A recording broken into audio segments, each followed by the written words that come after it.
কাউকে বারবার অনুচিতভাবে অনুসরণ বা বিরক্ত করা হলো স্টকিং। আগে স্টকিং বলতে আমরা বুঝতাম কাউকে রাস্তাঘাটে পিছু নেওয়া, নজর রাখা, কথা বলার অজুহাতে পিছু লেগে থাকা। কিন্তু এখন সময় পাল্টেছে।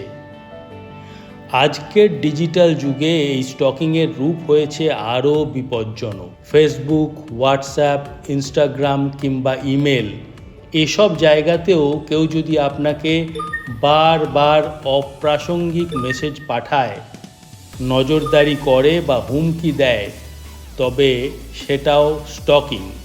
এখন প্রশ্ন আসে, এই অপরাধের বিরুদ্ধে আমাদের সুরক্ষা কী? তথ্য প্রযুক্তি আইন অনুযায়ী কারো ডিজিটাল গোপনীয়তা লঙ্ঘন করা বা তাকে অনলাইনে বারবার বিরক্ত করা আইনত দণ্ডনীয়। এছাড়া ভারতীয় ন্যায় সংহিতার ৭৮ ধারা অনুযায়ী যদি কেউ কাউকে বারবার তার ইচ্ছার বিরুদ্ধে অনুসরণ করে বা জোর করে যোগাযোগ করার চেষ্টা করে, সেটি স্টকিং হিসাবে চিহ্নিত হবে। কিন্তু শুধু আইন জানলেই হবে না, প্রয়োজন সচেতনতা। চুপ থাকা সম্মতি নয়, প্রতিবাদই হলো প্রথম প্রতিরক্ষা।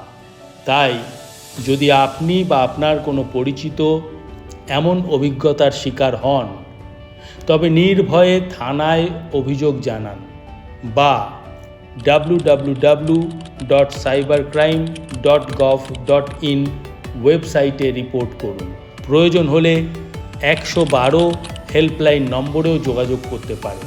চলুন আমরা সকলে মিলে একটি নিরাপদ, সচেতন এবং সম্মানজনক সমাজ গড়ে তুলি, যেখানে কেউ কারো ব্যক্তিগত পরিসরে অনধিকার প্রবেশ করতে সাহস না পায়।